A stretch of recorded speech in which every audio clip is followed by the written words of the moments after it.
දෙරණ අරුණ. Sri Lanka's breakfast show. අයිබෝවන් වනකම් good morning assalamu alaikum සුබ උදෑසනක් දෙරණ අරුණ අද ඔබට අප ඉදිරිපත් කරනවා අද බදාදා දවසක් ඒ වගේම අද 11 වෙනිදා ගෙවෙන්නේ 2020 අවුරුද්ද ජාතික පුවත්පත්වල ප්‍රධාන සිරස්තල බලන්න පුළුවන් සවිස්තරාත්මකව විශ්ලේෂණාත්මකව අපි දකිනවා අද දවසේ ජාතික පුවත්පත්වල ප්‍රධාන සිරස්තල විදිහට වාර්තා කරන කාරණයන් වෙනදට සාමාන්‍යයෙන් වාර්තා කරන්නේ එච්චරක් මිය ගියා මෙච්චරක් මිය ගියා මෙහෙම මෙච්චරයි එහෙම මෙච්චරයි අර එහෙම මෙච්චරයි කියලා ටිකක් පොඩි වෙනසක් පෙන්눔 කරන ආකාරයක් තිබෙනවා කොවිඩ්ම තමයි නමුත් පුවත්වල මේකට විශ්ලේෂණාත්මක බලනකොට පේන කතාව ටිකක් වෙනස් සිරස්තල වලට යන්න දරපු උත්සාහයන් පේන දින පුවත්පත්වල. ඉතින් ඒක එක්තරා ආකාරයෙන් හොඳයි නැත්නම් ප්‍රවෘත්ති විකාශයක් ගත්තත් මේ වැඩසටහනක් ගත්තත් පැයක වැඩසටහනක් ගත්තොත් විනාඩි 45ක් අපිට කොවිඩ් ගැන තමයි කතා කරන්න වෙන්නේ. රටේ තියෙන අනෙක් ප්‍රශ්න සියල්ල මේ කොවිඩ් එක්ක යටපත් වෙලා තියෙනවා. එසේ උනත් කොවිඩ් තොරතුරු වාර්තා කිරීම වැදගත්. මේ අතරේ තමයි අපි ඔබට උපුටා දක්වන්නේ අද ඩේලි මිරර් පුවත්පතේ ප්‍රධාන සිරස්තලය we cannot rely on vaccines alone වාර්තා කරන්නේ අද ප්‍රධාන සිරස්තලයේ විදියට ප්‍රධාන වෛද්‍ය නිලධාරීතුමා එහෙම නැත්නම් විශේෂඥ වෛද්‍ය සුදත් සමරවීර මහත්මයාගේ ප්‍රකාශය වසංගත විද්‍යායකගේ ප්‍රධානියාගේ ප්‍රකාශය අපිට මේ වසංගතය සම්බන්ධයෙන් කතා කරද්දී අපිට වැක්සින් එකක් ආවක් වම ඉහේ මලක් පිපුණා වගේ තත්ත්වයක් තියෙනවා. හැබැයි මේ ඉහේ මලක් පිපුණා වගේ පෙවුනට ඇත්තටම මේකෙන් විතරක් අපිට ගොඩ යන්න බෑ. අපි මේ යහපත් සෞඛ්‍ය පුරුදු ඇති කරගත යුතුයි. අපි කරගෙන යන වැඩපිළිවෙල කරන්න ඕන. මේ වැක්සින් එකක් එන්න කොච්චර කල් යයිද කියන්න දන්නේ නැහැ. දැනටමත් මේ පිට්ස සහ බයෝඑන්ටෙක් සමාගම් 90%ක් පෙන්눔 කරා කියලා සඳහන් කරා. ඔවුන්ගේ වැක්සින් එකේ සාර්ථක ප්‍රතිඵල දැන්ට 46000ක් යොදාගෙන ලෝක පුරා රටවල් 6ක ජනතාවට මේක දුන්නා කියලා සඳහන් වුණා. ඉතින් මේකත් එක්ක තමයි COVID-19 අත්හදා බැලීම් වලදී 90%ක් සාර්ථකයි කියලා මේ වාර්තා වුණේ. ඉතින් ප්‍රතිශක්තිකරණ පද්ධතිය පුහුණු කිරීම සඳහා වෛරසයේ ජානකයේ RNA එකේ කොටසක් එන්නත් කිරීම තමයි සිද්ධ වෙන්නේ කියන අඩු තත්වයක තියෙන එක. ඉතින් මේක හරහා තමයි බලාපොරොත්තු වෙන්නේ පර්යේෂණ ප්‍රතිඵල අනුව මාත්‍රා දෙකක් සති 3ක් පුරා ලබා ගන්න ඕන කියලා දැනටමත් කියලා තිනවා. මේකෙන් මොනවා හරි දෙයක් වෙයිද කියන බලාපොරොත්තුව තමයි තියෙන්නේ. ඒකෙන් එහෙම දේවල් වෙන්නේ නැහැ. ඒක එන්න කල් යනවා. එතකම් පරිස්සම් වෙන්නට ඕන. මාස 3 මාස 6 කියන්නේ ලොකු කාලයක්. එහෙම දෙයක් එනවනම් මුලින්ම රටේ ජනගහනයෙන් 120ට දෙන්නට WHO එකත් එක්ක අපි එකඟතාවයක් පළ කළා තියෙනවා. ඒක මුල් අධීරයේදීම ඇති කරගත්තු එකඟතාවයක්. ඒක මේ විදිහට ඇති කරගන්න පුළුවන් වෙච්ච එක ගැන සතුටු වෙනවා කියලා වෛද්‍ය ප්‍රසන්න ගුණසේන මහත්මයා සඳහන් කළා තිබුණා. ඉතින් එහෙම ඖෂධයක් ගැනීම සම්බන්ධයෙන් ඉතින් ඒක නෙමෙයි මේ අවස්ථාවේ ඔබ අත්හොදන්න, මුවාවරණ පළඳින්න, මීටරේ දුර තියාගන්න, පරිස්සමින් ඉන්න. අනිත් අතට රෝගී බෝ කරන්නේ නැතුව දිස්ත්‍රික් අතර සංචරණය පුළුවන් නම් සීමා කරන්න. මේ දිස්ත්‍රික් අතර සීමාවන් ලොකු ප්‍රශ්නයක් වෙනවා. දැනට කොළඹ දිස්ත්‍රික්කයේ ඉතා ශීඝ්‍රයෙන් ව්‍යාප්ත වෙන මේ රෝගය වෙනත් දිස්ත්‍රික් වලට යන්න ගත්තොත් ලෙහෙසි පහසු වෙන්නේ නැහැ. ඇමරිකාවේ නව එන්නත හොඳ ප්‍රතිඵල පෙන්වනවා. කොරෝනා එන්නත් 3ක් දෙසැම්බර් 1 අධ්‍යයනය කළ යුතුයි. ජයවර්ධනපුර විශ්වවිද්‍යාලයේ වෛද්‍ය පීඨයේ මහාචාර්ය නීලිකා මලවිගේ මහත්මියයි කියන්නේ COVID-19 වෛරසය සඳහා දැනට අත්හදා බලා තිබෙන එන්නත් වර්ග 3 පිළිබඳව වාර්තා අවම වශයෙන් දෙසැම්බර් මාසයේ අවසන් වනතුරුවත් අධ්‍යයන කිරීමෙන් අනතුරු ඒ සම්බන්ධයෙන් අවසන් තීරණයක් ගැනීම වඩා සුදුසුයි කියලායි ජයවර්ධනපුර විශ්වවිද්‍යාලයේ ප්‍රතිශක්තවේදී අනුක වෛද්‍ය අධ්‍යයනාංශයේ මහාචාර්ය නීලිකා මලවිගේ මහත්මිය කියන්නේ. ඇමරිකාවේ නව එන්නත එංගලන්තයේ ඔක්ස්ෆර්ඩ් එන්නත ඇමරිකාවේ මොඩර්නා එන්නත යන එන්නත් තුනම නව අත්හදා බැලීම් කළ මාස 2ක පමණ කාලයක් වෙනවා. තවත් මාස දෙකක්වත් ඉන්න ඕන. ඉතින් ඒ හින්දා මේක එකපාර අරගෙන එයි කියලා බලන් ඉන්නකට වඩා කරන්න දේවල් තියෙනවා කියන එක තමයි ඇයත් සඳහන් කරලා තියෙන්නේ. මේ අතර තමයි මේ වසංගත රෝග පිළිබඳ විශේෂඥ වෛද්‍ය පසන් ජයසිංහ මහත්මයාගේ ප්‍රකාශයක් අද මව්බිම පුවත්පත ගෙනෙන්නේ. මාළු කන්න බය වෙන්න එපා. මේක ප්‍රතිශක්තියට හොඳයි කියලා කියනවා. මාළු මාකට් එක වහලානේ මේ දවස්වල ඒ හින්දා මාළු බලෙන් කවන්න හදනවා කියලා බැලූ බැල්මට ප්‍රවෘත්ති අහනකොට ජනතාවට හිතෙන්න පුළුවන්. අපිටත් හිතෙන්නේ එහෙම හින්දා. හැබැයි සාමාන්‍යයෙන් එහෙම හිතුණාට මේකේදී වෛද්‍යතුමා සඳහන් කරන්නේ මාළු අනුභව කිරීමෙන් ප්‍රතිශක්තිය වැඩි වෙනවා කියලා ඔප්පු කරන්න පුළුවන් සාධක තියෙනවා කියලා මහනුවර දිස්ත්‍රික් වසංගත පිළිබඳ විශේෂඥ වෛද්‍ය පසන් ජයසිංහ මහත්මයා. ඒ අනුව ඔහු කියනවා වෛරසයක් තියෙන ලංකාවේ ජනතාව මාළු පිසින ආකාරය අනුව ඒව තුළ කිසිදු වෛරසයක් තියෙන්න බෑ. ඉහළ උෂ්ණත්වයකට රත් කර මාළු පිසීමේදී ඒ තුළ ඇති අහිතකර දෑ විනාශ වෙනවා. ඒ හින්දා මාළු පිසීමෙන් පස්සේ සබන් දාලා අත් හොදලා ඒ සඳහා භාවිතා කළ උපකරණ පිරිසිදු කරන්න. කිසි ප්‍රශ්නයක් නැතුව ආහාරයට ගන්න කියලා තමයි මෙහිදී කියන්නේ. මේ අතර පොලිසිය සම්බන්ධයෙන් කතා කරනකොට නම් ටිකක් දුක්ඛිත තත්ත්වයක් තියෙන්නේ. මහමගදී පරිස්සම් වුණා පොලිසිය නිලධාරීන් කොවිඩ් හදාගන්නේ නැතුව හැම මාර්ග බාධකයකම හිටියේ කොවිඩ් සම්බන්ධයෙන් කටයුතු කරද්දී පොලිස් නිලධාරීන් විශේෂයෙන්ම. හැබැයි ඔවුන්ට පුළුවන් වුණා මේක පොලිසිය අතට ගන්න නැතුව ඉන්න. නමුත් මාළු පොකුරත් එක්ක එහෙම නැත්නම් මත්ස්‍ය වෙළඳසැලේ පොකුරත් එක්ක මේක ඇතුළට නොගෙන ඉන්න බැරි වුණා. පොලිස් පොකුර 600 පනි, පොලිසිය 467ක්, STF එකේ 145ක් මේ වන විට කොවිඩ් ආසාදිතයෝ විදිහට වාර්තා වෙලා තියෙනවා. මේ වන විට පොලිස් නිලධාරීන් 467ක්, පොලිස් විශේෂ කාර්ය බළකාය 145ක් මේ වන විට ප්‍රතිකාර ලැබීමට ඉන්නවා. මේ අතර නිලධාරීන් 90ක් පමණ මේ වනටත් බොරැල්ල පොලිසියේ සනාධිපතිවරයා ඇතුළුව නිරෝධායන මධ්‍යස්ථානවල රඳවලා තියෙන හින්දා බොරැල්ල පොලිසිය රාජකාරී කටයුතු කෙරෙන්නේ නැහැ. වෙනත් අය යටතේ තමයි මේ රාජකාරී කටයුතු කෙරෙන්නේ. ඒකම නිවෙස් රාජකාරියට එන නිලධාරීන්ට අමතරව විශේෂ රාජකාරියට නිලධාරීන් 150ක් පමණ ඒ සඳහා යොදවලා තියෙනවා. කොළඹ මධ්‍යම කොට්ටාසේ භාර ජ්‍යෙෂ්ඨ පොලිස් අධිකාරී සිසිර පෙත්තතන්ත්‍රි මහත්මයා ප්‍රකාශ කරන්නේ මේ සම්බන්ධව මව්බිම් පුවත්පත වාර්තාව. මේ අතරම පළමු PCR පරීක්ෂණයෙන් කොරෝනා කී අයෙකුට දෙවැන්නේ නාසාදිත වුණේ නැහැ කියලා. ඉතින් වැරදි වාර්තාවක් නිසා මම රෝගියෙක් වුණා කියලා අසාධාරණයට ලක් වූ අය කියලා තියෙනවා. විශේෂයෙන්ම මේ සේවකයා විදුලි සේවක පුෂ්ප මහත්මයා තමයි මේ තත්ත්වයට මුහුණ දීලා තියෙන්නේ. ගාල්ල පොද්දල ප්‍රදේශයේ පදිංචි විදිහේ විදුලි සේවක මහත්මයෙක් බහුගිය දවසක රෝහල්ගත කළ තිනවා PCR පරීක්ෂණ වාර්තාව අනුව. නමුත් පළමුවෙන් කියලා තියෙනවා වෛරසය ආසාදනලා තිනවා කියලා. ඒක ප්‍රචාර වුණත් ඒක පවුලේ හිතවතුන් දැඩි දුෂ්කරතා මුහුණ දීලා. ඉතින් දන්නවනේ ඉතින් ආදුනයි කිව්වෙන් පස්සේ ඔක්කොම කට්ටිය බය වෙනවා, අරන් යනවා කියනවා. අරන් යනකොට නිකන් නෙමෙයි අනිත් කට්ටියට යන්න කියනවා, ආශ්‍රිතයන්ට කියනවා ගෙදර ඉන්න කියලා ඔක්කොම වැඩ කටයුතු. ඉතින් PCR පරීක්ෂණ වාර්තා මේ විදිහට වෙනස් වීම ලෝකෙම තත්ත්වයක්. එහෙම වුණත් ඉතින් දෙපාරක් තුන් පාරක් හරි බලලා හරි වාර්තාව දෙන එක වැදගත් වෙනවා. මොකද ජනතාව මේ වෙලාවේ ආර්ථික වශයෙන් පීඩාවට පත් වෙලා, ව්‍යාපාර කඩාගෙන වලට, තමන් කරන සේවාවන් සියල්ල ඇන හිටලා, ගෙවල් වලට වෙලා මානසික ආතතියෙන් විශේෂයෙන්ම ඉන්න වෙලාවක මෙවැනි තත්ත්වයක් ඇති වුණාම ඇතිවෙන ප්‍රතිචාරය, දක්වන ප්‍රතිචාරය වෙනස්. කොරෝනා මරණ 41ට නැගලා තියෙනවා. ඊයේ කොරෝනා මරණ 5ක්, සති දෙකක් තුල මරණ 21ක් වාර්තා වුණා. ඊයේ දවසේ කනගාටුදායක දවසක් විදිහට කියන්නට පුළුවන්. ලංකාවේ මෙතෙක් වාර්තා වෙච්ච කොවිඩ් ආසාදිත මරණ සංඛ්‍යාව ඊයේ පත්තරේ මුද්‍රණය කරනකොට 41 දක්වා ඉහළ ගියා. ඊයේ වාර්තා වෙච්ච පුද්ගලයන් 5 දෙනා සම්බන්ධ තොරතුරු සෞඛ්‍ය අධ්‍යක්ෂ ජෙනරාල්වරයා නිවේදනයක් විදිහට නිකුත් කළා. ඒකේ දක්වලා තිබුණා ඉතින් මේ මරණ සම්බන්ධයෙන් ඉතින් එක මරණ සම්බන්ධයෙන් දීර්ඝ වේලාවක් අරගෙන කියන්නට වෙනවා. කෙසේ වෙතත් ඉතින් මරණ සංඛ්‍යාව 41කට ගිහින් තියෙනවා. මේක විශේෂත්වයක් වෙන්නේ ඉතින් මේ මරණ කොවිඩ් කියලා සමහරවල්ලාට වාර්තා වෙනකොට සාම්පල් එක අරගෙන ගිහලා චෙක් කළා පහුවදා තමයි දැනගන්නේ කොවිඩ් කියලා. ඥාතීන් නොමරා මරණ මේ කොවිඩ් මරණ සම්බන්ධයෙන් අද දවසේ අරුණ පුවත්පත ගෙනෙනවා සඳහනක්. අවමංගල කටයුතු සිදුවන්නේ WHO එකේ මාර්ගෝපදේශ වලට අනුව. මුලින්ම කරන්නේ මියගිය අයගේ ඥාතීන් නිරෝධායනයට ලක් කිරීම. මිනි පෙට්ටිය සැපය යුත්තේ ඥාතීන් උනත් ප්‍රායෝගික ගැටලු රසක් තියෙනවා. ඔවුන්ට මේක සපය ගන්න බැරි වෙන. ඒත් එක්කම බාලම ලීයෙන් තනපු මිනි පෙට්ටියක් උනත් අද ගන්න ගියොත් රුපියල් 20000ක් වෙනවා. ඉතින් දුර ඥාතියෙක් මල්ශාලාවට ආවත් හිමිකරු සේවකයන් මේ සියලු දෙනා නිරෝධායනයට ලක් කරන්නට ඕන. මෙහෙම ගත්තන් පස්සේ මේ තියෙන නීති රීති වලට මේ කටයුතු කරන්න බෑ. සමහර ස්ථානවල වාර්තා වෙලා තිබුණා මේ මිනි පෙට්ටි වලට මුදල් ගෙවලා තිබුණේ වෛද්‍යවරු කියලා මේ තියෙන තත්ත්වයන් එක්ක බැලුවම. ඉතින් නොහිතන වෙලාවක නොසිතූ විදිහට එකපාරට එන තත්ත්වයන් පිළිබඳව ජනතාවට අද දවසේ පීඩාවටපත් වෙන්න සිදු වෙනවා. මේ අතරම තමයි මේ මිය යන එක ප්‍රශ්නයක් නෑ. නමුත් මේ මිය යන ප්‍රශ්නයක් නැතින ප්‍රශ්නයක් තියෙනවා. නමුත් මිය යන එකේ ආගමික චාරිත්‍ර වතාවත් ඉෂ්ට කරන්න බැරි වීම විශේෂයෙන්ම අපවැනි රටක සාම්ප්‍රදායිකවත් ඒත් එක්කම ආගමික වශයෙන්ුත් මුල් බැහැගත්ත මේ හැම ක්‍රමයක් පිළිබඳවම අපි ගොඩක් විශ්වාසය තියලා තියෙන ජන සමාජයකට පුළුවන්ද එහෙම ආචාර සමාචාර සිදු නොකර අවසන් කටයුතු සිදු කරන්නට කියන ප්‍රශ්නේ තියෙනවා. කොරෝනා ආසාදිතව මේ යන මුස්ලිම් ජනතාවගේ අවසන් කටයුතු තීරණයට රජයෙන් කමිටුවක් පත් කළා කියලා දිවයින පුවත්පතේ වාර්තාව දක්වනවා. ඒ අනුව තමයි මේ කමිටුවේ නිර්දේශ අනුව මින් ඉදිරියට කොවිඩ් ආසාදනය නිසා මේ යන මුස්ලිම් ජනතාවගේ සිරුරු ආදාහනය කරනවාද එහෙම නැතිනම් භූම දානය කරනවාද කියලා තීරණයක් ගන්නවා කියලා මේ ආරංචි මාර්ග සඳහන් කරන්නේ විශේෂඥ වෛද්‍යවරුන්ගේ සමන්විතව. මේ මුස්ලිම් කොවිඩ් මරණ භූමදානය ගැන තීරණය සෞඛ්‍ය බලධාරීන්ගේ උපදෙස් අනුව සිදු කරනවා කියලා මේ ගැන ජනමාධ්‍ය අමාත්‍ය කෙහෙලිය රඹුක්වැල්ල මහතා ප්‍රකාශ කරනවා. දැන් ඊයේ වාර්තා වුණා සංවිධානයක් ප්‍රකාශ කරලා තිබුණා මේකට අවසර ලබා දුන්නා කියලා ඉවරලා කවුද මෙහෙම කියලා තිබ්බේ කියලා අහුවෙන් පස්සේ අදාළ සංවිධානයෙන් එහෙම කියලා තියෙන අධිකරණ ඇමතිතුමා ඉතින් එහෙම තුමා ගිහුවන් පස්සේ විශ්වාස නොකර ඉන්න බෑනේ. හැබැයි ප්‍රශ්නේ තියෙන්නේ මේ තෞහීද් ජමාත් එක තමයි මේක කියන්නේ.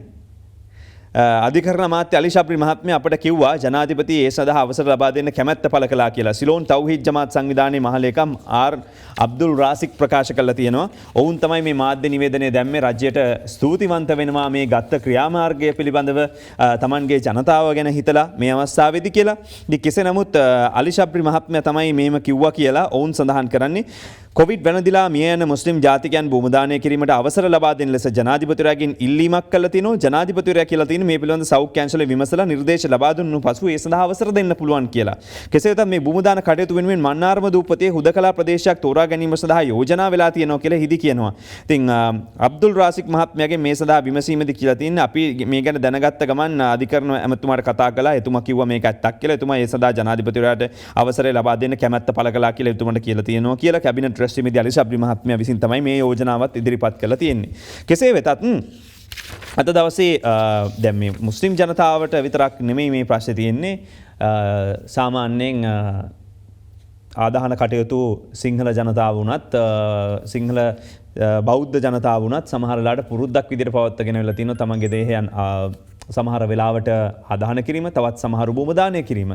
ඒත් එක්කම කතෝලික ජනතාවට මේ ප්‍රශ්නේ තියෙනවා. ඒ එක්කම බුද්ධ ආගමේ ආයත නම් තවත් ප්‍රශ්නයක් තියෙනවා. විශේෂයෙන්ම ආගමික කටයුතු සිදු කරන්න බෑ. අවසන් චාරිත්‍ර පාංශකෝලේ මුකුත් නැහැ. ඉතින් මේ අවස්ථාවේ තමයි ඥානසාර ස්වාමින් වහන්සේ ඊයේ දවසේ මාධ්‍ය හමුවක් පවත්වලා කිව්වේ කොරෝනා වැළඳී මේ යන මුස්ලිම් ජනතාවගේ සිරුරු වලසන්න අවසර දුන්නද? ඥානසාර ස්වාමින් වහන්සේ රජයෙන් අසනවා මේ මිය යන මුස්ලිම් ජනතාවගේ සිරුරු භූමදානය කරන්න රජය අවසර දීලා තියෙනවද නැද්ද? අගමැති වහා රටට කියන්නට ඕන. මුලින් කිව්ව කතාව නෙමෙයි නම් දැන් කියන්නේ. මොකක්ද එහෙම උනේ? ඇයි එහෙම ගන්න හේතුව? මුලති විච්ච තත්ත්වේ දැන් තියෙන තත්ත්වේ වෙනස්ද? ඒ තීන්දුව ගන්න හේතු වෙච්ච කාරණා ගැන කියන්නට ඕන කියලා තමයි මේ අවස්ථාවේදී කියන්නේ. ඉතින් මේ සම්බන්ධයෙන් මම ඇත්තටම අහන්න ඕන කෙනා කවුද කියලා බැලුවෙන් පස්සේ කොවිඩ් මරණ සම්බන්ධයෙන් තාක්ෂණික කමිටුවක් තියෙනවා. මේ කමිටුවේ තමයි මේ කටයුතු සිදු කරන්නේ. ඒ අනුව එහි ප්‍රධානිය වන්නේ ප්‍රධාන අධිකරණ වෛද්‍ය චන්න පෙරේරා මහත්මයා. මම එතුමගෙන් අහුවා ඔබතුමාලා තමයි මේ මිය යන සියලු දෙනාගේ දේහයන් සම්බන්ධයෙන් අවසන් බාරකාරයා. මොකද ඔබතුමාලාගේ තීරණය වෙනස් වුණාද කියලා. ඉතින් ඔවුන් කියනවා ඒ සම්බන්ධයෙන් කිසිදු තීරණයේ වෙනසක් නැහැ. සියලු දෙනා කොවිඩ් හැදිලා මිය ගියා නම් මේ රටේ භූමදානය කරන්නට අවස්ථාවක් නැහැ. ආදාහනය කළ යුතුයි කියලා. එය සෞඛ්‍ය නිර්දේශ අනුව ගත්තා කියලා. ඉතින් ඒක ඔවුන්ගේ කාරණයක් අපේ කාරණයක් නෙමෙයි. ඔවුන් තමයි තාක්ෂණික කටයුතු වගේම සිද්ධ කරන්නේ. එතුමගෙන් අහුවම එතුමා කියපු කතාව එහෙමයි. ජනාධිපතිතුමා කිව්ව කතාව තව එකක් විදිහට ඊයේ වාර්තා කළා. අලි ශබ්රි මහත්මයා කියපු කතාව තවත් එකක් විදිහට වාර්තා කළා. ඉතින් මේක තමයි තෞහීද් ජමාත් සංවිධානයේත් තව එකක් කියලා තියෙන්නේ. මේ සියලු කතා අතරේ ජාතික පුවත්පත්වල ප්‍රධාන සිරස්තල වාර්තා නොකරන කාරණා, ඒ වගේම ඇඳිරි නීතිය පැනවීම සම්බන්ධයෙන් කාරණා මේ පිළිබඳව අපිට විමසන්න පුළුවන්. අපිත් එක්ක සම්බන්ධ වෙනවා පොලිස් මාධ්‍ය ප්‍රකාශක නියෝජ්‍ය පොලිස්පති නීතිඥ අජිත් රෝහණ මහත්මයා.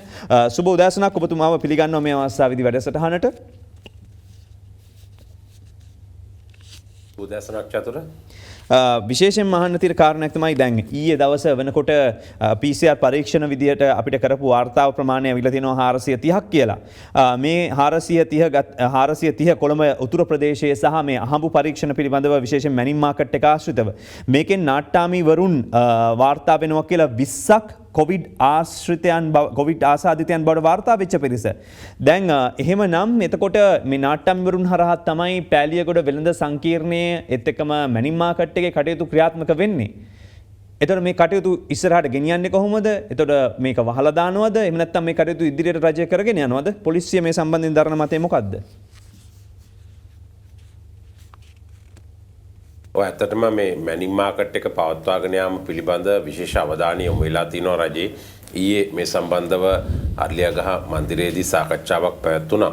දැන් අපි දන්නවා එකක් තමයි මැනින් මාකට් එක පවත්වාගෙන යාමේ වැදගත්කම මේ එළවලු වගේ අපේ නිෂ්පාදන සියල්ල බෙදාහරන මධ්‍යස්ථානය වෙන්නේ මෙතන. ඒ කියන්නේ ප්‍රදේශයේ ඉන්න ජනතාවට මේ එළවලු ලබා දෙන්න ඕනේ. අනිත් එක තමයි මේ නිෂ්පාදන අලෙවි කරන්න ඕනේ. ඉතින් ඒක නිසා ඊයේ ගත්ත තීරණය අනුව චතුර දැන් පෑලියගොඩ ප්‍රදේශයේ මම හිතන්නේ අක්කර 6ක 7ක භූමි භාගයක් තියෙනවා. ඒ භූමි භාගය අද හෙට අනිද්දා මේ දින දෙක තුල ඇතුළත යටිතල පහසුකම් වර්ධනය කරලා විදුලිය ඒ වගේම වැසිකිලි පහසුකම් වර්ධනය කරලා එතන ආරම්භ කිරීමට නියමිතව තියෙනවා. එතන ගරු බැසිල් රාජපක්ෂ මහත්මයාගේ ප්‍රධානත්වයෙන් තමයි මේ රැස්වීම පැවැත්වුනේ. නමුත් ඒ ක්ෂේත්‍රයේ ඇමතිවරු හැමදෙනාම වගේ මත් රජයේ නිලධාරීනුත් සහභාගී වුණා. දැන් ඒ අනුව මට දැනුම් දීලා තියෙන විදිහට සතිය අන්තේ නැත්තම් සතුදා ගහරුවාද වෙනකොට එම ස්ථානේ පටන් ගන්නවා. නමුත් දැන් ඔය ඔබ කිව්ව ආකාරයට මේ කොවිඩ් පොසිටිව් එහෙම නැත්නම් ආසාදිත තත්ත්වයේ අය මේ නාටාමිවරුන් අනිත් අය හිටියා. ඉතින් ඒ නිසා ඒ අයගේ PCR පරීක්ෂණ දැනට බොහෝ දෙනෙක්ගේ කරලා තිනවා. මැනින් මාකට් එකේ හිටපු කාර්ය මණ්ඩල, සේවක මණ්ඩල, වෙළඳ මහතුන්, ඒ වගේම නාටාමිවරු. නමුත් තාමත් කරන්න ඉතිරි අයත් ඉන්නවා. දැන් සඳුදා ඉඳලා හරි අඟහරුවාදා ඉඳලා හරි ආරම්භ වෙනකොට එතෙන්ට ඇතුල් වෙලා ඒ කටයුතු කරන්න ඒ කොළඹ මැනින් මාකට් එකේ හිටපු ඒ කාර්ය මණ්ඩල හැමදිනාටම අවසර ලැබෙනවා. හැබැයි ඒක කොන්දේසියක් පිට ඔවුන්ගේ PCR පරීක්ෂණවල ප්‍රතිඵල මත. ඒ කියන්නේ ආසාදිතයින් නොවන අයට එහෙම නැත්නම් ඒ ආසාදනය වෙලා අදාළ කාලය සම්පූර්ණ වෙලා තියෙන්න ඕනේ. නැවත ඒ රෝගය බෝ කරන්න බෑ කියලා. ඉතින් ඒ නිසා විශේෂයෙන්ම අපි මේ අවස්ථාවේදී ඉල්ලා සිටිනවා මැනින් මාකට් එකේ යම් කාර්ය මණ්ඩලයේ කෙනෙක් ඉන්නවා නම් වෙළඳ මහතෙක් වෙන්න පුළුවන්, සහායකයෙක් වෙන්න පුළුවන්, නාටාමිවරයෙක් වෙන්න පුළුවන්, ඒ වෙළඳසලක් අයිතිකරුවෙක් වෙන්න පුළුවන්. ඔබට අවස්ථාව තියෙනවා පෑලියගොඩට ඒ ආකාරයටම ගිහිල්ලා කටයුතු කරන්න. හැබැයි PCR පරීක්ෂණයේ ප්‍රතිඵලත් එක්ක එහෙම PCR පරීක්ෂණ මෙතෙක් කරගෙන නැත්නම් අපි දුරකථන අංකයක් ලබා දෙනවා. ඒක තමයි 0.71 859 15 0.71 859 කොළඹ මධ්‍යම ප්‍රදේශීය භාර ජ්‍යෙෂ්ඨ පොලිස් අධිකාරී නිශාන්ත චන්ද්‍රසේකර මහතාගේ දුරකථන අංකය. ඒ දුරකථන අංකයට ඇමතුමක් දීලා මේ පරීක්ෂණය කරගත යුතු ආකාරය පිළිබඳව උපදෙස් ලබා ගන්න පුළුවන්. ලිස්ට් එකක් හරි නම් ලයිස්තුවක් හරි ඉදිරිපත් කරොත් ඒ අවශ්‍ය පහසුකම් පොලිසිය මගින් සෞඛ්‍ය බලධාරීන් එක්ක කතා කරලා ලෑස්ති කරලා දෙයි. ඉතින් ඒ නිසා ඒ දුරකථන අංකයට ඇමතුමක් ලබා දෙන්න. මෙතෙක් ඒ පරීක්ෂණ කරගෙන නැතුව ඉන්න මැනින් මාකට් එකට එම වෙළඳ සංකීර්ණයට අදාළ සේවක සේවිකාවෝ කාර්ය මණ්ඩල වෙළඳ මහතුන් නාටාමිවරු ඉන්නවනම් ඒක තමයි කියන්න තියෙන්නේ. කොහොමත් සඳුදා අඟහරුවාදා වෙනකොට එම ස්ථානයක ආරම්භ වෙයි පෑලියගොඩ ආශ්‍රිතව. මොකද නිෂ්පාදන බෙදා හරින්න වගේම අනිකුත් කටයුතු සඳහා ආරංචියක් තොරතුරක් ප්‍රවෘත්තියක් බවට පත් කරගන්න පුළුවන් විදිහ තමයි ඔබතුමාලා හරහා තහවුරු කර ගැනීම. දැන් මේ කතාවක් තියෙනවා මේ උන්ට සිවිල් ආරක්ෂක බලකායට දැනට මේ නාට්‍යාමිවරුන් නැති හින්දා මේ කටයුතු කරන්න ඔවුන්ට මේ මැනින් මාකට් එක ආශ්‍රිතව මේ ව්‍යාපාර කටයුතු తాවකාලිකව දින 10කට වගේ කාලයකට හසුරවන අවස්ථාවක් දෙනවා කියලා. මේක තහවුරුයිද? මේකද දැනට කරන්න යන ක්‍රමවේදය? ඇතරම දැන් ඊයේ පැවැත්විච්ච සාකච්ඡාවේදී ඒ සම්බන්ධව තීරණය වුණා. සිවිල් ආරක්ෂක බලකායේ සෙබළුන් සමාජිකයින් 100ක් පමණ යොදවා ගන්න දැනට මේ තියෙන තත්ත්වයන් යටතේ ඒ නාටාමිවරුන්ගේ සහාය ලැබෙනකල් මොකද අනිවාර්යෙන්ම නිරෝධායන ප්‍රතිපත්ති වලට අනුගතව කටයුතු කරන්න ඕන හින්දා 100කට ආසන්න සිවිල් ආරක්ෂක බලකායේ සෙබළුන්ගේ සහයෝගය ලබා ගන්න මේ භාණ්ඩ බෙදා හැරීමට, ඒ භාණ්ඩ බෑමට, නැවත ලොරි වලට දැමීමට ඒ සම්බන්ධයෙන් සහාය ලබා ගන්න තීරණය කෙරුණා ඊයේ පැවතිච්ච රැස්වීමේදී. ඒ අනුව ඒක ක්‍රියාත්මක වෙයි. මේකම තමයි මේ වන විට බොහෝ තොරතුරු වාර්තා වෙනවා අවශ්‍ය ප්‍රමාණයෙන් ගිලන් රථ සේවා සැපෙන්නේ නැහැ සෞඛ්‍ය අංශ වලින් කියලා. මේක ඇත්තටම ඔබතුමාගෙන් නෙමෙයි අහන්න ඕන සෞඛ්‍ය අංශයෙන්. නමුත් ඔබතුමාලා මේ මාධ්‍ය හමුවල සහ මේ කමිටු වල ඉන්න හින්දා ඔබතුමාගෙන් අහන්නේ මේ සම්බන්ධයෙන් ප්‍රමාණවත් ගිලන් රථ පහසුකම් දැනට සැපේනවද අවශ්‍ය රෝගීන් ගෙන යාම සඳහා? ඇතරම දැන් ඊයේ සෞඛ්‍ය සේවා අධ්‍යක්ෂ ජනරාල්තුමා මට දැනුම් දුන්නා. දැන් විශේෂයෙන්ම ලොක්ඩවුන් ප්‍රදේශයක හදිසි අවශ්‍යතාවයක් තියෙන්න පුළුවන්. චතුර ළමෙක්ගේ අසනීපයක් වෙන්න පුළුවන්, ගර්භණී මාතාවක් වෙන්න පුළුවන්. ඒ කියන්නේ මේ කොවිඩ් නොවන වෙන අසනීප තත්වයක්. කොවිඩ් උනත් ප්‍රශ්නයක් නැහැ. නමුත් එවැනි සේවාවක් සපයන්න විශේෂ දුරකථන අංකයක් අඳුන්ලා දීලා තියෙනවා. ඒක තමයි 011 34 22 558 011 34 22 558 ඒ දුරකථන අංකයට කතා කරොත් දැන් ලොක්ඩවුන් කරපු ප්‍රදේශ කිව්වහම යම් සුළු ප්‍රදේශ කීපයක් තියෙනවා මේ කුරුණෑගල පැත්තෙත්, ඒ වගේම මේ හොරණ ප්‍රදේශ වගේ ඒ ප්‍රදේශවල නෙමෙයි මේ කොළඹ ආසන්න ප්‍රදේශයක යම් දැන් වැඩිපුර තියෙන්නේ කොළඹ ආසන්න ප්‍රදේශවල කොළඹ දිස්ත්‍රික්කයේ ගම්පා ඇම්බියුලන්ස් එකක් අවශ්‍ය නම් මේ දුරකථන අංකයට කතා කරාම ඒ සේවාව ලබා ගැනීමේ හැකියාවක් තියෙනවා. නමුත් අනිත් ප්‍රදේශවල වුණත් මේ අංකයට කතා කරොත් ඒවා අදාළ කටයුතු සූදානම් කරලා දෙන්න පුළුවන්. මේ දුරකථන අංකය ඊයේ ඉඳලා අඳුන්ලා දීලා තියෙනවා. ඉතින් අපි මේ ප්‍රදේශීය ජනතාවගෙන් ඉල්ලනවා දැන් කොවිඩ් රෝගය හරි ඊට අමතරව වෙනත් හදිස්සියෙම දරුවෙකුට වෙන්න පුළුවන්, ගර්භණී මවකට වෙන්න පුළුවන්, එහෙම නැත්නම් හෘදයාබාධයකට වෙන්න පුළුවන් යම් ප්‍රතිකාරයක් ගන්න අවශ්‍ය නම් මේ දුරකථන අංකයට කතා කරන්න කියලා. මගේ අවසන් ප්‍රශ්නය විශේෂයෙන් බ්‍රැන්ඩික් ඇතුළු වැහුණු ඇඟලුම් හල් විවෘත වෙලා තිබෙනවා මේට ආයතන ගත තත්ත්වයන් තුළ උන්ට වැඩකටයුතු කරගෙන යන්නට වෙනවා. ඉතින් ඒත් එක්කම විශාල ආයතන සංඛ්‍යාවක් තමන්ගේ සුපුරුදු සේවාවන් ආරම්භ කරලා තිනවා. ඒ වගේම තවමත් ප්‍රශ්නගත තත්ත්වයන් නැතිලා තිනවා මේ නිරෝධායනයට ලක් කරපු හුදකලා ප්‍රදේශවලින් එන සේවක මහත්මීන්ට. ඔවුන්ට ආහාර පාන සහ මේ දේවල් සැපීම වෙනුවෙන් අවශ්‍ය පහසුකම් සැපීම වෙනුවෙන් ගත් ක්‍රියාමාර්ග මොනවද? මේ අයට කියන්න තියෙන පණිවිඩය මොකක්ද පොලිසිය විදියට? ඇතරම දැන් අපි මුලින්ම මේ සංචරණ සීමාවන් ඉතාම දැඩි ලෙස ක්‍රියාත්මක කරා. ඉතින් ඒ වගේම ඒ ආකාරයටම ජනතාව වැඩි දෙනෙක් හැසිරුණා. දැන් ඊයේ නම් කඳාන ප්‍රදේශයේ දෙදෙනෙක් අත්අඩංගුවට ගත්තා. ඔවුන් මේ හුදකලා කලාපය තුළ ඒ රීතීන් වලට පටහැනිව කටයුතු කිරීම. නමුත් බහුතරයක් ජනතාව හොඳින් කටයුතු කරා. ඉතින් අපි ඒ ගැන ස්තුතිවන්ත වෙනවා. කෙසේ වෙතත් දැන් අත්‍යවශ්‍ය සේවා අනිවාර්යයෙන්ම පවත්වාගෙන යන්න ඕනේ. ජනතාවට ආහාර ඕනේ, එළවලු ඕනේ, සහල් ඕනේ, වෙනත් දේවල් සැලසෙන්න ඕනේ. ඉතින් ඒක නිසා ඊයේ මේ ගැන පොලිස්පතිතුමාත් විශේෂ උපදෙස් පත්‍රිකාවක් නිකුත් කරා. ඒ ප්‍රදේශවල පොලිස් ස්ථානාධිපතිවරුන්ට අත්‍යවශ්‍ය සේවාවල සමාජිකවන්ට එම ප්‍රදේශවලට ඇතුළු වීමට ඒ වගේම පිටවීමට අවස්ථාව දෙන්න කියලා ඒ සේවා සපයන්න. හැබැයි අත්‍යවශ්‍ය සේවා යනුවෙන් සඳහන් වෙන්නේ චතුර විශේෂයෙන්ම ජනතාවට ඔවුන්ගේ එදිනෙදා ජීවිතය පවත්වාගෙන යන්න අවශ්‍යම වන සේවා. ඒවා තමයි ආහාර, ජලය, විදුලිය මේ වගේ දේවල්. ඉතින් මේ සඳහා පහසුකම් සැලසෙනවා. ඒ වගේ මේ ඇතුලේ තියෙන වෙළඳ මධ්‍යස්ථාන වලට යන්න අවස්ථාව ලැබෙනවා භාණ්ඩ අරගෙන. මොකද ඒවැයෙන් ඩිලිවරි සේවාවන් පවත්වාගෙන යන හින්දා. ඒ වගේම විශේෂයෙන්ම ඔසුසල් වගේ දේවල් වලටත් ඒ සහනය ලබා දීමට තීරණය කර තියෙනවා. ඒ වගේම මේ කාර්ය මණ්ඩල වලටත් ඒ සහනය ලබා දීමට තීරණය කර තිබෙනවා. මොකද තව දින කිහිපයක් මේ ආකාරයට හුදකලා කරලා පවත්වාගෙන යාම අවශ්‍ය බවයි සෞඛ්‍ය බලධාරීන් දන්වන්නේ. ඒ නිසා ඊට අමතරව ලංකාවේ මේ අගුළුදමු ප්‍රදේශවල සම්පූර්ණ සංචාරණය තහනම්.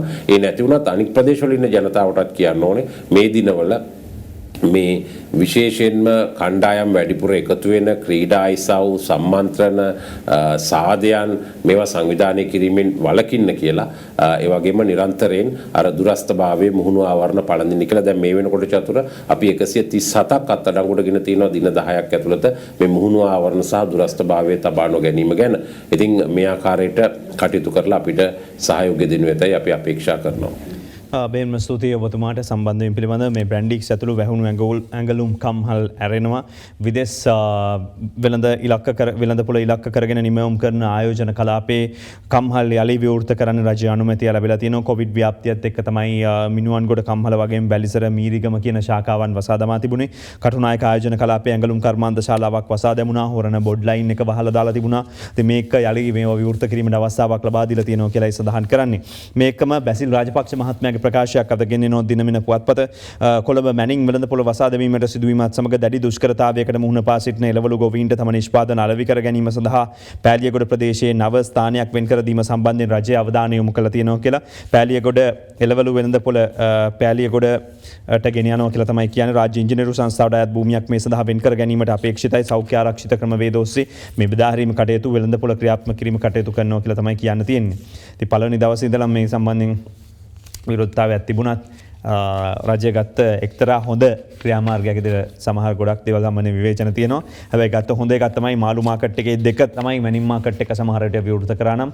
මොකද පළවෙනි දවසේම ලොරි රථ රියදුරන්ට එන්න අවස්ථාව ලබා දෙන්නේ නැතුව උන් සිදු කළ තිබුණා PCR පරීක්ෂාවන්. ඊයේ දවසයි ඔක්කොම එකතු 430ක්.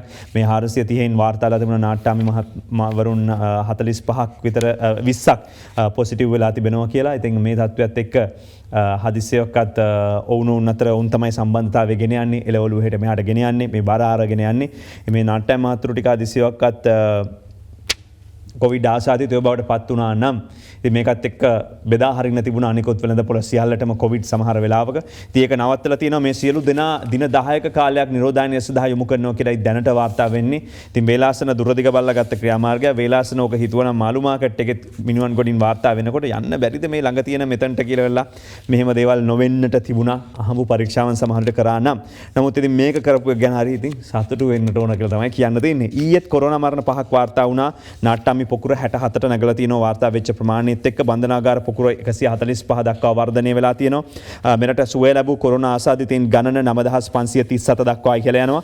කොරෝනා වලට බය වෙන්නේ නැතුව ආරක්ෂිතව නඩු අහන්න තීරණය කළා තියෙනවා අධිකරණ පද්ධතිය. මේක විශේෂයි.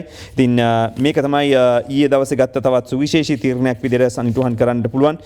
කොරෝනා ආසාදනය උණයි කියලා බය වෙන්නේ නැතුව ආරක්ෂණ ක්‍රමවේද අනුගමනය කළා අධිකරණ වල කටයුතු පවත්වාගෙන යාමට විනිසුරුන් නීතිඥවරුන් තීරණය කළා තියෙනවා. කොළඹ අධිකරණ සංකීර්ණයේ මහා අධිකරණ විනිසුරුන් ඇතුළු සෙසු විනිසුරුන්ගේ නීතිඥවරුන්ගේ සහභාගීත්වයෙන් ශාලා අංක 1දී සාකච්ඡාවක් පැවැත්ලා තිනවා. ඒකෙදි තමයි මේ තීරණය අරගෙන තියෙනවා කියලා සඳහන් කරන්නේ. ඔබ දන්නවා ලංකාවේ කොහොමද නඩු පමාව කියන එක ලොකු දෙයක් නේ ප්‍රශ්නයක්. ඉතින් මේ ප්‍රශ්නේ තවදුරටත් දීර්ඝ ඉඩම් නඩුවක් වුණත් අවුරුද්දට දෙපාරයි තුන් පාරයි ඇහෙන්නේ දින කැඳවන්නේ. හැබැයි ඉතින් දානකොට දානවා ඊළඟට මාසයක් විතර එහාට. දැන් මේ කටයුතු සිද්ධ වෙන්නේ එක්ක චේම්බර් එකේදී නඩුව ගන්නවා කතා කරනවා විනිසුරුතුමා ඊළඟ දිනය දෙන එක. ඉතින් ඒ හින්දා කොවිඩ් නවතින්නේ නැහැ. නවතිනකන් සාමාන්‍යකරණය ඇති වැඩ කටයුතු බොහොම පරිස්සමෙන් කරන් යන්න ගත්ත තීරණයට අධිකරණ ශේෂ්ත්‍රයටත් සූදී කියන්නයි තියෙන්නේ. මේ අතර අද දවසේ වාර්තා කරනවා මේ PCR පරීක්ෂණ ප්‍රමාණය 6,10,836ක් සිදු කරලා තියෙනවා කියලා දෛනිකව සිදු කරන PCR ප්‍රමාණය අද ඒ ගැන කියලා තියෙන්නේ දිනමින පුවත්පතේ වාර්තාවක්. දිනමින ප්‍රධාන සිරස්තලයේ විදිහටයි මේ සම්බන්ධ වාර්තාව ගෙනෙන්නේ. මේ අතරම අද වෛරසය සුව වෙලා ගෙදර යන්න අය හිටපු අය කොවිඩ් නිසා හෘදයාබාධයකින් මිය ගිහිල්ලා තියෙනවා. මිය ගිහිල්ලා තියෙන්නේ අවුරුදු 46ක් වයස කැලණියේ හෙට්ටිගොඩ පදිංචි සුරංග ඩේඩි සුරංග නැමැති අය කොහු ඉක්කොත් පළවෙනිදා හම්බන්තොට මහරෝහලේ කොවිඩ් ප්‍රතිකාර ඒකකයට ඇතුල් කරලා තියෙනවා කියලා අරුණ පුවත්පත කියනවා. කෙසේ වෙතත් හදිසියෙ මිය ගිහිල්ලා තියෙන්නේ හෘදයාබාධයෙන් කියලායි වාර්තා කරන්නේ. ඉතින් සුව වෙලා ගෙදර යන්න හිල්ලා තියෙන්නේ. නමුත් ඉතින් ඔහුට යන්න බැරි වෙලා තිබෙනවා. ආසාදිත කාන්තා රැඳ වූවන් පල්ලන්සේන කඳවුරට යවුවයි කියලා කියන්නේ විශේෂඥ වෛද්‍ය සුදර්ශනී ප්‍රනාන්දු පුල්ලේ මහත්මිය. ඇය උපදෙස් ලබා දීලා තියෙනවා කොවිඩ් ආසාදිත බන්ධනාගාර කාන්තාවන්ගේ සංඛ්‍යාව දිනෙන් දින ඉහළ යාම නිසාවෙන් බන්ධනාගාර ඇමතිවරයා කියන්නේ කාන්තා රැඳවුවන් 240කට ප්‍රතිකාර කිරීමට ඉඩ පහසුකම් සලසලා තියෙනවා කියලා මේ අවස්ථාවේ විශේෂ අවස්ථාවක් විදිහට සලකලා. කොළඹ ජාතික රෝහලේ රැපිඩ් කිට් හිඟයක් තියෙනවා කියලා කියන්නේ කොළඹ ජාතික රෝහලේ හදිසි සත්කම් වලට ලක්වීමට සිටින රෝගීන්ට ආසාදනය වෙලා තියෙනවද නැද්ද කියලා සොයා බැලීම සඳහා ප්‍රතිදේහ පරීක්ෂණ රැපිඩ් ටෙස්ට් සිදු කිරීමට අවශ්‍ය රැපිඩ් කිට් හිඟයක් මතුවලා තිබෙනවා කියලා මේ සඳහන් කරන්නේ. ඉතින් කෙසේ වෙතත් ෂය රෝගයකගේ භාවිතය කළ ජීන් එක්ස්ප්‍රස් යන්ත්‍රය භාවිතා කරමින් තමයි මේ කටයුතු සිදු වුණේ. නමුත් ඒක කරන්නත් විදිහක් නැහැ තියෙන හිඟෙත් එක්ක. කොවිඩ් මරණ ගැන සොයන්න ත්‍රිපුද්ගල කමිටුවක් පත් කරලා තියෙනවා. ඒ අනුව සෞඛ්‍ය සේවා අධ්‍යක්ෂ ජනරාල් වෛද්‍ය අසේල ගුණවර්ධන මහත්මයා විසින් මේ ත්‍රිපුද්ගල කමිටුව පත් කරලා තියෙනවා කියලා අද දවසේ සඳහන් කරලා තියෙනවා. ඒ අනුව කොළඹ ප්‍රධාන අධිකරණ වෛද්‍ය නිලධාරී අජිත් තෙන්නකෝන් වසංගත රෝග විශේෂඥ වෛද්‍ය හසිත තිසේරා මහත්මයා ඇතුළු කණ්ඩායමක් මේ කමිටුවේ සමාජිකයන් විදිහට පත් කරලා තියෙනවා. සෞඛ්‍ය අමාත්‍යාංශයේ ප්‍රාථමික සත්කාර අධ්‍යක්ෂ වෛද්‍ය ප්‍රියන්ත අතපත්තුගේ මහත්මයාගේ ප්‍රධානත්වයෙන් මේ රැස් වෙනවා. දැන්ට වාර්තා වෙන බොහෝ රෝගීන් 150ක් විතර වාර්තා වෙච්ච පිරිසෙන් හේතුවක් දන්නේ නැහැ. මිය ගියාට පස්සේ කොවිඩ් කියලා කියනවා. මේක එහෙම වෙන්න පුළුවන්ද? එතකොට උනේ කොහොමද කියලා හොයන්න තමයි මේ ගැන කියන්නේ. කොවිඩ් නසන්න ඉටුකමෙන් 40 කෝටියක් වියදම් කරලා තියෙනවා කියලා කියන්නේ. වෛරස ව්‍යාප්තිය වළක්වාලීමේ ව්‍යාපෘති සඳහා ඉටුකම කොවිඩ් අරමුදලින් රුපියල් 40 කෝටි 21,90,701ක් වෙන් කර තිබෙනවා. ඉන් රුපියල් 10 කෝටි 50,01,677ක් ඊයේ වන විට වැය කරලා තියෙනවා කියලා ජනාධිපති මාධ්‍යාංශය සඳහන් කරනවා. මේ දවස්වල සීනි එහෙම කොහොමද දන්නේ නැහැ නේද? වැඩිපුර කනවා බොනවද? සීනි වලට පාලන මිලක් ඇවිල්ලා ඔන්න. ඒ අනුව දැන් සීනි කීයට දෙන්න යන්නේ? අද ගැසට් නිවේදනයක් නිකුත් කළා තියෙනවා. පාරිභෝගික කටයුතු අධිකාරිය සීනි ආනයන බද්ද අඩු කිරීමේ වාසිය පාරිභෝගික ජනතාවට දෙන්න කියලා. ආනයනකරු අලෙවි කළ යුතු තොගමිල රුපියල් 80යි. ඇසුරුම් නොකළ කිලෝග්‍රෑමයක් රුපියල් 85කට. ඇසුරුම් කළ සීනි කිලෝග්‍රෑමයක් රුපියල් 90ක් ලෙස සඳහන් කළා තමයි මේ විදිහට ගැසට් එක ඇවිල්ලා තියෙනවා කියලා වාර්තා කරලා තියෙන්නේ. මම හිතන්නේ මේකේ මේ වාර්තා කරන්න අද පුවත්පතේ වාර්තාව. නමුත් අපේ අද දෙරණ 20කට ගියොත් අලුත්ම ප්‍රවෘත්තිය මොහොතක් දෙන්න. එහි වාර්තා කරන කාරණේ ඉතා වැදගත් වෙනවා. අපි හැමෝටම මේ රටේ මේ සීනි පරිභෝජනය සම්බන්ධයෙන් හොඳ දත්ත වාර්තාවක් ඉදිරිපත් කරනවා. සැප්තැම්බර් මාසයේ ඩොලර් මිලියන 38ක සීනි ආනයනය කළා තියෙනවා. මේක 134ක ඉහළ යාම. 134කින් ඉහළ යනවා කියන්නේ 2019 වසරේ සැප්තැම්බර් මාසයේ සීනි හා රස කැවිලි ආනයන වියදම ඩොලර් මිලියන 16යි තිබ්බේ. මේක 134කින් ඉහළ යනවා ඩොලර් මිලියන 38ක් විදිහට මේ අවුරුද්දේ. ඉතින් මේ 2020 මුල් මාස 9 තුලදී මෙරටට ආනයනය කළ තියෙන සීනි හා රස කැවිලි වල සමස්ත ආනයන වියදම තමයි ඩොලර් මිලියන 200ක් වෙන්නේ. 2019 මුල් මාස 9 සීනි හා රස කැවිලි ආනයන වියදම ඩොලර් මිලියන 142යි උනේ. ඉතින් එන්නම සමස්ත වර්ෂයටම සීනි ආනයන වෙනුවෙන් දරලා තියෙන වියදම ඩොලර් මිලියන 199ක්. මහ බැංකුව වාර්තාවයි උපුටා දක්වන්නේ මේ අද දෙරණ 20 වාර්තාව ඔබට ගෙන එන්නේ. සීනි ගැන කතා කරපු වෙලාවේ සැමන් ගැන කතා නොකරම බෑනේ. සීනි සැමන් පරිප්පු ගැනනේ කතා වුනේ. අපි ඒ ගැන වී ගැන තවත් බොහෝ දේවල් ගැන කොවිඩ් විතරක් නෙමෙයි තව බොහෝ දේවල් තියෙනවා කතා කරන්න. මම සෞඛ්‍ය ඇමති වෙලා හිටියනම් මුලින්ම කරන්නේ ගුවන් තොටුපළ වහල් දාන එක කියලා හිටපු සෞඛ්‍ය ඇමතිතුමා කියනවා. සහ එතුමා කියන කතා බොහොමයක් ගැන අපි තොරතුරු බලමු. මේ විරාමයෙන් අනතුරුව. Derana Aruna. Sri Lanka's breakfast show.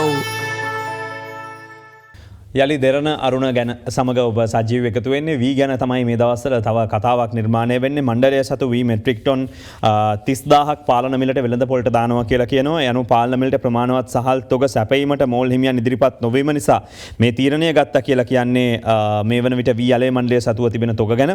මහකන්නේදී සහ යලකන්නේදී වී මිලදීගත් වී තොග මෙලෙස සහල් කිරීමට නියමිතයි. සුළු හා මධ්‍ය පරිමාණ වී මෝල් හිමියන්ට වී තොග මුදා හැරලා සහල් කෙරෙනු ඇති බව පුවත්පතේ වාර්තා කරනවා. ඉතින් මං හිතන්නේ ලොකු මෝල් හිමියෝ නම් දැන් පොඩ කීප දෙනෙක් දානවා කියලා වාර්තා වෙනවා. කීප දෙනයි. අනික් අය නම් සමහර කට්ටිය ඒ දාන්නේ නැහැ කියලායි ආරංචිය. මේ අතර ආසනික්යයි සැක සැමන් සතොස්ස ගබඩාවේ තිබිලා හමු වෙලා තිබෙනවා. මේ වන විට නියමිත ප්‍රමාණය ඉක්මවලා ආසනික් ඇතැයි සැක කෙරෙන ටින් මාළු තොගයක් සතොස්ස ගබඩාවලට ලැබිලා තියෙනවා කියලා විශ්වාස කටයුතු ආරංචි මාර්ග කියනවා. කියන්නේ අරුණ පුවත්පත ප්‍රමිති සහතිකය ලබා ගැනීම සඳහා තිබිය යුතු ආසනික් ප්‍රතිශතය 101ක් වනවා. මේ ටින් මාළු තොගේ ආසනික් ප්‍රතිශතය 102ක් බව ආරංචි මාර්ග සඳහන් කරලා තියෙනවා. මේ අතර රැකියා අහිමි වෙලා දැනට උන්හිටි තැන් නැති වෙලා ඉන්න විශාල පිරිසක් ඩුබායි වල ඉන්නවා තාමත්. මේ අය හැම දවසක මෙසේජ් එකක් දානවා. මෙයාගේ හිතවතුන් දානවා. එහි ඉන්න පරිත්‍යාගශීලීන්ගේ ආධාර උපකාර තමයි සමහර වෙලාවට මෙයාට ආහාර සඳහා ලැබෙන්නේ. ඉතින් කෙසේ වෙතත් කලිච් ටයිම්ස් පුවත්පත තමයි වාර්තා කරන්නේ සැප්තැම්බර් මාසෙදර මේ දක්වා මේ උද්‍යානයේ රැඳී සිට ශ්‍රී ලාංකිකයන්ගේ දෙවනි කණ්ඩායම මෙය කියලා. කට්ටියකගේ වීසා බලපත්‍ර නැහැ. රැකියා නැහැ. නවාතැන් අහිමි වෙලා මෙයාට එන්න තැනක් නැහැ. ඉතින් ලංකාවට තමයි එන්න තියෙන එකම තැන. ඉතින් කෙසේද තානාපති කාර්යාලයට ප්‍රතිඥා ලබා දීලා තිබුණා ගෙනියනවා කියලා. නමුත් ඒකත් සිද්ධලා නැහැ කියලායි චෝදනාව. මේ අතර ඩුබායි වල හිරවෙලා ඉන්න 293ක් ලංකාවට ගෙනල්ලා තියෙනවා. වාර්තා කරන්නේ රැකියා අහිමි වෙලා ඉන්න මේ පිරිස මේ විදිහට ගෙනවිත් තිබෙනවා කියලා. මේ අතරම ගෘහ සේවිකාවන් 70ක් ගෙන්ව ගන්න කියලා ජනාධිපතිතුමාගෙන් ඉල්ලීමක් කළා තියෙනවා. මාස 7ක් කුවේට් වල හිර වෙලා ඉන්න අය. Taman පත්ව ඇති අසරණභාවය පිළිබඳ වීඩියෝ පටයක් පෙරේදා නිකුත් කළා ඔවුන් මාධ්‍යට. ඒ අනුව තමයි ඔවුන් කිව්වා අපිට වැටුපක් නැහැ. සවන් කැටයක් ගන්න බෑ. දුප්පත්කම නිසායි අපි මේ රැකියාවට ආවේ සල්ලි තියෙනවා නම් මේ රැකියාවට එන්නේ නැහැ ජනාධිපතිතුමා. ඒ හින්දා කරුණාකරලා අපි කොහොම හරි ගෙන්න ගන්න කියලා. ඉතින් මේකත් බොහොම පරිස්සමට කරපු වීඩියෝයක් හොරෙන් කරපු වීඩියෝයක් කියලා තමයි ඔවුන් මේක දක්වලා තිබුණේ. ඉතින් මේ වන විට රජය ගන්න ක්‍රියාමාර්ග මේ අය ගෙනීම සම්බන්ධයෙන් මොකක්ද කියන එක අහන්නට වෙනවා. මේ අතර අලි ශබ්රිගේ කොවිඩ් පනතට කැබිනට් අනුමැතිය ලැබෙනවා කියලා කියන්නේ අද මව්බිම් පුවත්පතේ ප්‍රධාන සිරස්තලයේ පහළින් උපශීර්ෂයක කොවිඩ්-19 වසංගත තත්ත්වයේ හේතුවෙන් දැනට අධිකරණවල පවතින නඩු කටයුතු ඉටු කිරීමේදී සියලු පාර්ශව නීතිමය ආරක්ෂා සැලකෙන පරිදි తాවකාලික විධිවිධාන නමින් පනත් කෙටුම්පත් කරන ලෙසට නීති සම්පාදකට උපදෙස් දීමට අධිකරණ අමාත්‍යවරයා කටයුතු කළ ඇති බව මව්බිම් පුවත්පත කියන්නේ. මේ අතරේ මම සෞඛ්‍ය ඇමති වෙලා හිටියනම් මුලින්ම කරන්නේ ගුවන් තොටුපළ වහලා දාන එක. ඇන්ටිජන් ටෙස්ට් කට්ටල ලක්ෂ 2 වහම මුදාහරින්න පියවර ගන්නට ඕන මේ අවස්ථාවේදී. මිලිටරි ක්‍රමය හරහා හැමදේම කරන්න යාම තමයි අපට වැරදිච්ච තැන. මේ අවස්ථාවේ ගන්න ඕන ක්‍රියාමාර්ග මුකුත් ගත්තේ නැහැ. කොරෝනා වෛරසයේ ලෝපුරා පැතිර යාම පටන් ගනිද්දී ගුවන් තොටුපළ වසා දැමීමට ක්‍රියා කළා නම් දූපතක් වන අපේ රටට කොරෝනා වෛරසය ඇතුළු වළක්වා ගැනීමට තිබුණා. නමුත් එහෙම කරේ නැහැ කියලා චෝදනා කරන්නේ අද රාජිත සේනාරත්න හිටපු සෞඛ්‍ය අමාත්‍යතුමා. මේ අතර තමයි ඊයේ දෙරණ වාද පිටිය වැඩසටහන පැවැත්වුණේ පක්ෂ විපක්ෂ මැති ඇමතිවරුන් හිටපු මන්ත්‍රීවරුන්ගේ සහභාගීත්වයෙන්. එහිදී දැන් මේ අරමුදලක් එකතු කරන්නේ ජනතාවගේ සල්ලි එකතු කරන්නේ ඇත්තටම මේවට මොකද උනේ කියලා ප්‍රශ්නයක් මතුවුණා. කොවිඩ් වසංගතය සම්බන්ධව ප්‍රමුඛම වැඩපිළිවෙල ක්‍රියාත්මක කරන්න ක්‍රියාදාමයේ ඉන්නේ සෞඛ්‍ය අංශ. අඩුම ගානේ මේ සෞඛ්‍ය අංශ වලට අවශ්‍ය සම්පත් ටිකවත් අද දීලා නැහැ. කුරුණෑගල දිස්ත්‍රික්කයේ තාමත් PCR පරීක්ෂණ කට්ටලයක් නැහැ. නුවරට යවන්න ඕන එක්ක කොළඹට යවන්න. ඒ දින ප්‍රධාන රෝහල් 3-4 එකක් තමයි කුරුණෑගල රෝහල. N95 මාස්ක් එකවත් අඩුම ගානේ රෝහල් කාර්ය මණ්ඩලයට දෙන්න තරම්වත් මේ රජය සමත් වෙලා නැහැ. මෙහෙම විපක්ෂයේ කාර්ය කරන්න එපා. මේක මේ ජාතික ප්‍රශ්න. මේ ජාතික ප්‍රශ්නකුත් නෙවෙයි. මේක ගෝලීය ප්‍රශ්න. මේ ගෝලීය ප්‍රශ්නේදී වෙන්න මෙතෙන්ද මේ රුපියල් 5000ක් දුන්නේ නැහැ කියලා අඩුපාඩු වෙනවා. මම මෙතනදී මේ කියන්නේ නැහැ අඩුපාඩු නැහැ කියලා. නමුත් අද මම පොඩි ප්‍රශ්නයක් අහන්න ඔබතුමාගෙන්. විරෝධායන කරන පෞල් ටිකට දුන්නද කියන්නේ? දැන් මම දන්නවා කෑගල්ලේ කරපු ප්‍රදේශවල එහෙම දීලා තිබෙනවා. හරි මම දන්නේ කුරුණෑගල සමහර ප්‍රදේශවල දීලා නැද්ද කියලා. අපේ නෑ. නමුත් මෙච්චර විශාල ප්‍රමාණයකට දෙනකොට කාට හරි එක්කෙනෙක්ගේ අඩුපාඩුවක් වෙච්ච කෙනෙක් මෙන්න මෙතන ඉන්න බණ්ඩයියට දුන්නේ නැහැ කියලා ඒ ඕන කෙනෙක්ට ලේසියෙන් කියන්න පුළුවන්. සෞඛ්‍ය අංශයේම විශේෂඥයන් කියන විදිහට දැන් මේක බොහොම භයානක තැනකට ඇවිල්ලා. හැබැයි අපි දැක්ක මුල ඉඳන්ම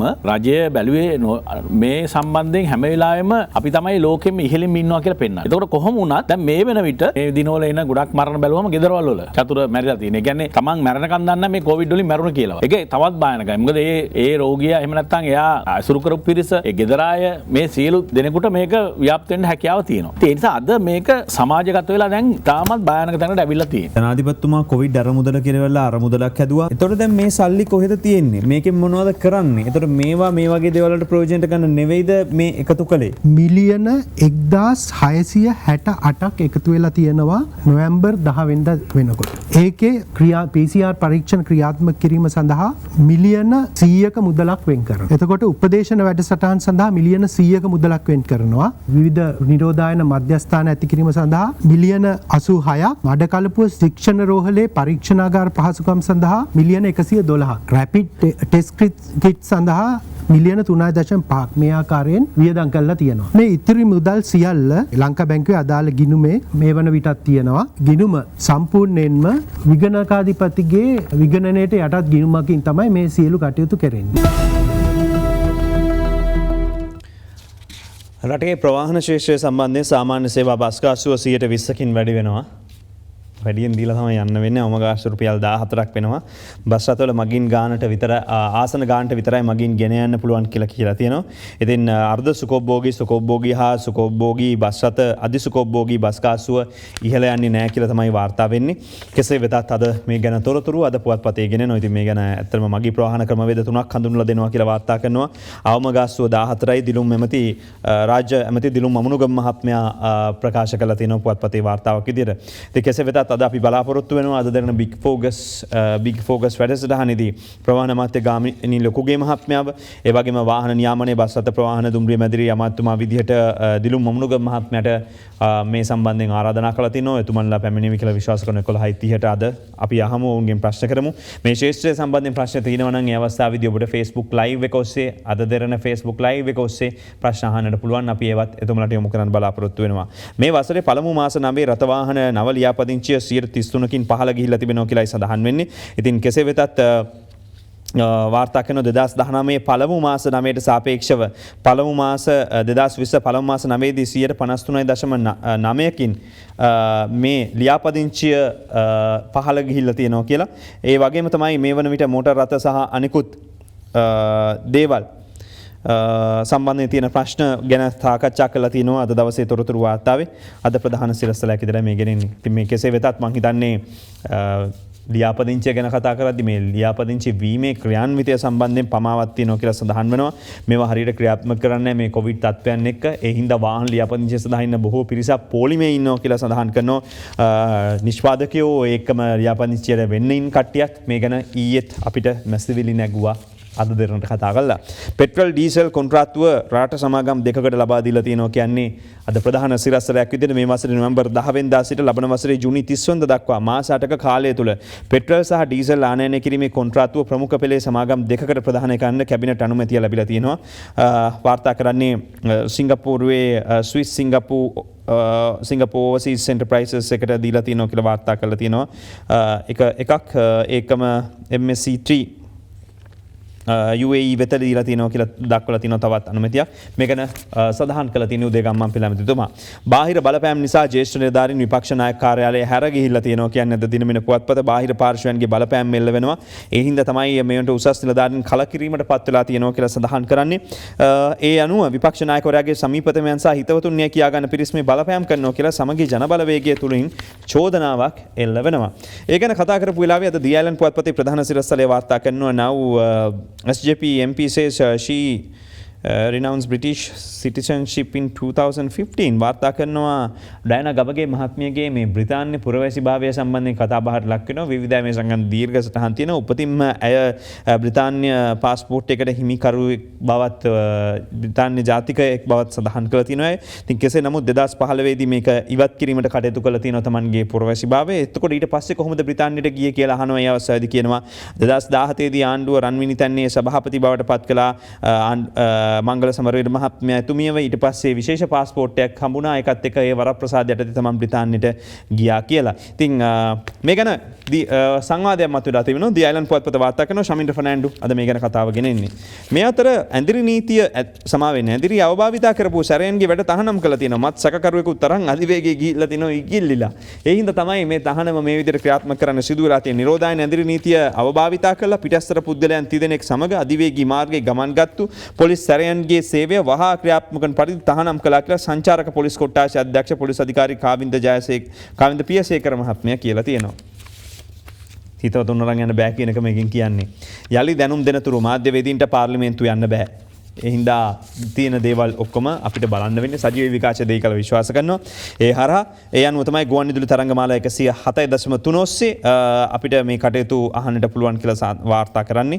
දැනට පාර්ලිමේන්තු ආවරණ පහසුකම් తాවකාලිකව නවත්තලා තියෙනවා සියලු මාධ්‍යවේදීන්ගේ. රිෂාඩ් බදුදීන් මහත්මයා යලි රිමාන්ඩ් කරා කියලා වාර්තා කරනවා. මේ රිෂාඩ් මහත්මයා ඇතුළු 13 වෙනිදා දක්වා යලි රක්ෂිත බන්ධනාගාරගත කරන්නේ. අප දෙන්න තරම් සුවිශේෂී කරුණු ඉදිරිපත් වෙලා නැහැ. මොකද චෝදනා විදිහට එල්ල වෙන්නේ ඉක්ු ජනාධිපති වන සමයේ රජයේ මුදල් අවභාවිතා කරා කියන එක. මේ සම්බන්ධයෙන් ඊයේ කොටුව මහේස්ත්‍රාත් ප්‍රියන්ත ලියනගේ මහත්මයයි නියෝග කළේ අප දෙන්න තරම් සුවිශේෂී කරුණු ඉදිරිපත් වෙලා නැහැ කියලා. මැතිවරණ කොමිසමේ කාලය 13 වෙනිදාන් අවසන් වෙනවා. මැතිවරණ කොමිසම එතකොට 13 වෙනිදාන් පස්සේ මොකද කරන්නේ? යනවද නැද්ද? 13 වෙනිදා වෙනකොට ඒ කියන්නේ හෙට නෙමෙයි අනිද්දා වෙනකොට පත් කිරීම නොකළොත් එතුමලා හැමම දිගටම ඉන්නවා. අවුරුදු 5ක් යනකම් හරි ඉන්නවලු. ඒ වෙනකොට පත් කළොත් මොකද වෙන්නේ? අද දින වෙන පුවත්පත වාර්තා කරනවා මේ ගැන කතාව. ඒ අනුව තමයි අපේ කටයුතු ඉවර කරන්නට ඕන වත්මන් මැතිවරණ කොමිසමේ කටයුතු 13 වෙනිදා වෙනකොට කියලා මැතිවරණ කොමිසමේ සභාපති කියන්නේ. අපි මේ ගැන විමසන්න ඊ ආරාධනා කළා මැතිවරණ කොමිසමේ සභාපතිතුමාට අද දෙරණ බිග් ෆෝකස් වැඩසටහන සඳහා ප්‍රවෘත්ති නාලිකාවේ. එතුමා එහි පැමිණියාම එතුමා අපේ අහපු ප්‍රශ්නවලට දීපු උත්තර. දැන් එතකොට මම ඔබතුමාට කියන්නේ මැතිවරණ කොමිසමේ හිටපු සභාපතිද ඉන්න සභාපතිද? තාම සභාපති. පත්වීමේ ලිපියේ දිනේ තියෙන 2015 නොවැම්බර් 13. එතකොට 12 වෙනිදා වෙනකොට අපි ඉවර වෙන්න ඕනේ.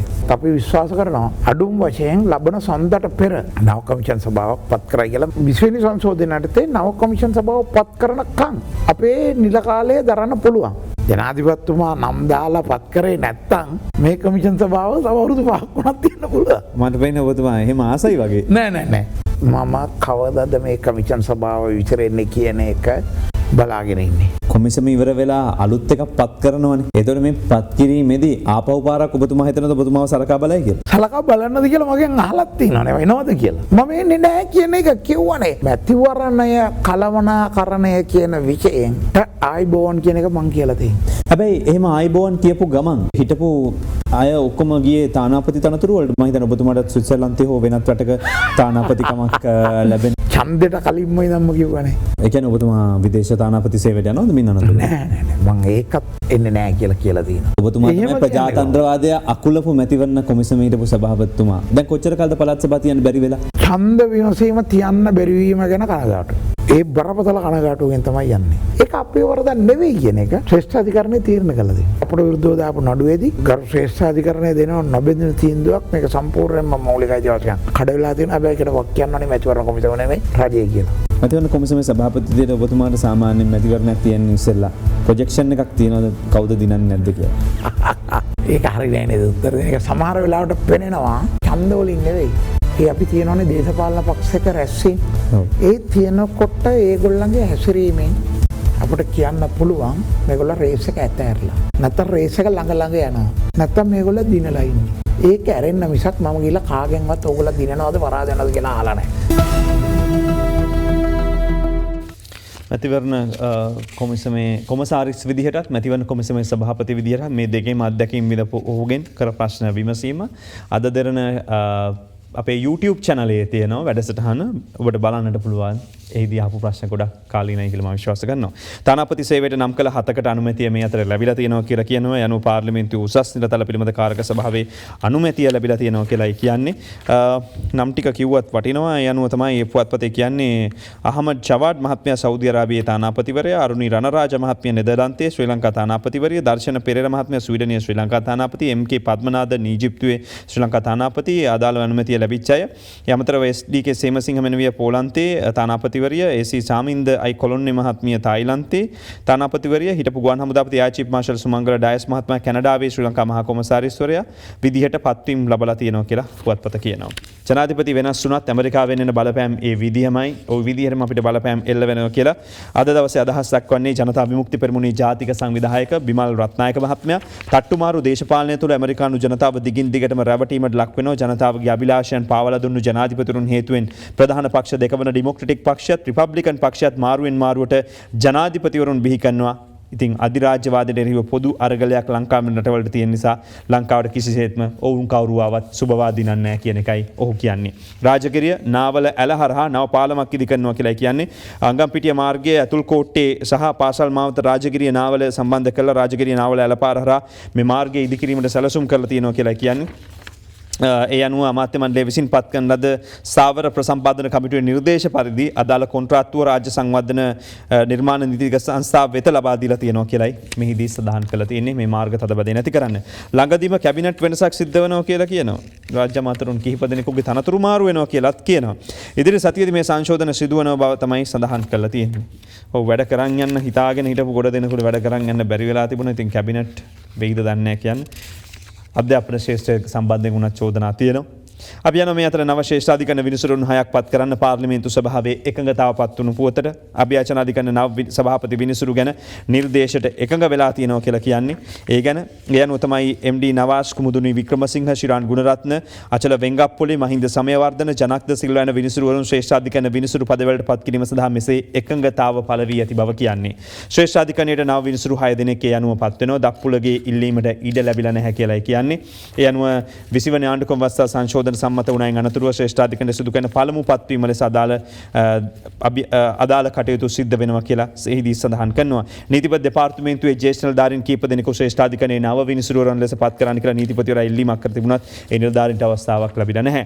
මන්ත්‍රී දීමනා වැඩි කරන්න විපක්ෂයෙන් යෝජනාවක් ඇවිල්ලා තියෙනවා. විපක්ෂ මන්ත්‍රීවරුන්ට කොවිඩ් හින්දා අමාරුයි කියලා වෙන්නේ නැති. කෙසේ වෙතත් පාර්ලිමේන්තු මන්ත්‍රී විපක්ෂයේ ප්‍රධාන සංවිධායක ලක්ෂ්මන් කිරියල්ල මහත්මයා කියන්නේ අධිකරණයේ වැටුප් ප්‍රතිශෝධන වලට අනුකූලව පාර්ලිමේන්තු මන්ත්‍රීවරුන්ගේ දීමනත් ප්‍රතිශෝධනය කිරීමේ පිළිවෙතක් පවතිනවා කියලා. ඉතින් ඒ අනුව තමයි පාර්ලිමේන්තු සභාවාරයට පැමිණීම, නිවාස දුරකථන මේ ඔක්කොමත් එක්ක මේක සංශෝධනය කළා මන්ත්‍රීවරු අපහසුතාවයෙන් ඉන්නේ ඇයට දෙන්න කියලා තියෙන්නේ. ඉතින් ලෝකෙම තත්ත්වය ගත්තොත් වැටුප් වැඩිවීම කරනවා අඩුයි.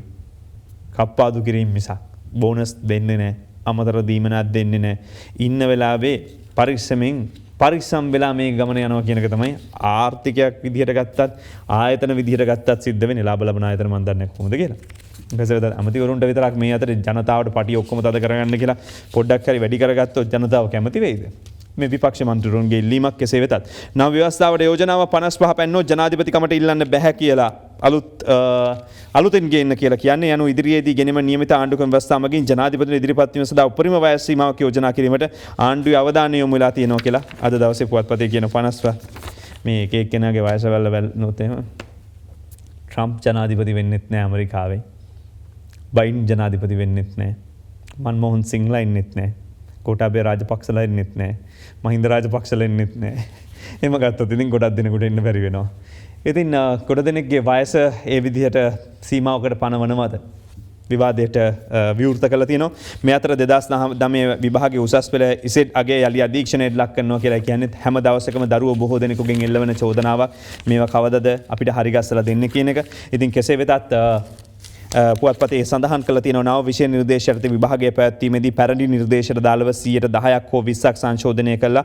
නව නිර්දේශය යන්න ප්‍රකාශ කළත් ඒ ගැන නිවැරදි ප්‍රකාශයක් ප්‍රශ්න පත්‍ර සකස් කරන අයගෙන් පවා නිවැරදිව ප්‍රකාශ වෙලා නැහැ. ඒ අනුව ලේකම්වරයා කියන්නේ නව නිර්දේශය යටතේ ප්‍රතිඵල නිකුත් කිරීමේදී පැරණි විෂය නිර්දේශයෙන් කොපමණ විෂය ප්‍රමාණයක් සැලකිල්ලට ගෙන ඇතිද යන්න මෙහිදී අවධානයට ලක් කරනවා කියලා.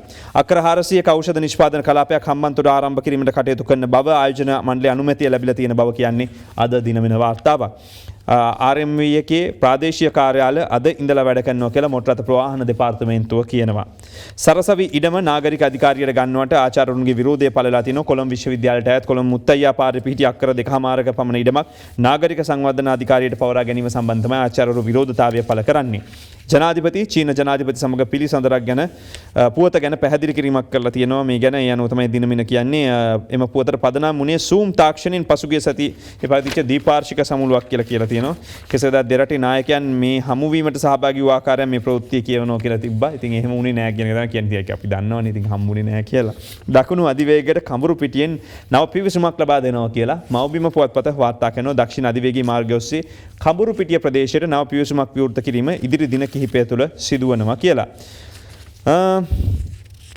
කහවලින් රට ස්වයංපෝෂිත කරන්න දඹුල්ලේ ව්‍යාපාරිකයන් පෙරමුණට ඇවිල්ලා බේලිමේ කටයුතු වලට යන්ත්‍ර සූත්‍ර ගන්න රජයේ සහන අවශ්‍යයි කියලා වගාකරුවෝ කියනවා. ඒ අනුව ඔවුන් කියන්නේ කහවලින් ස්වයංපෝෂිත දේශයක් බිහි කරන්න තරුණ ව්‍යවසායකයෝ විදිහට අපිට පුළුවන් අපිට මේ අවස්ථාව දෙන්න කියලා. මේ වන විට කිලෝ 35000ක පමණ අස්වැන්නක් බලාපොරොත්තුවෙන් ඉන්නවා කියලයි ගොවි මහත්වරුන් කියන්නේ. විද්‍යුත් සහ ඉලෙක්ට්‍රෝනික අපද්‍රව්‍ය පළමු තොගය ප්‍රතිචක්‍රීකරණය සඳහා අද ජපානයට අපනයනය කරන ලොකු දෙයක්.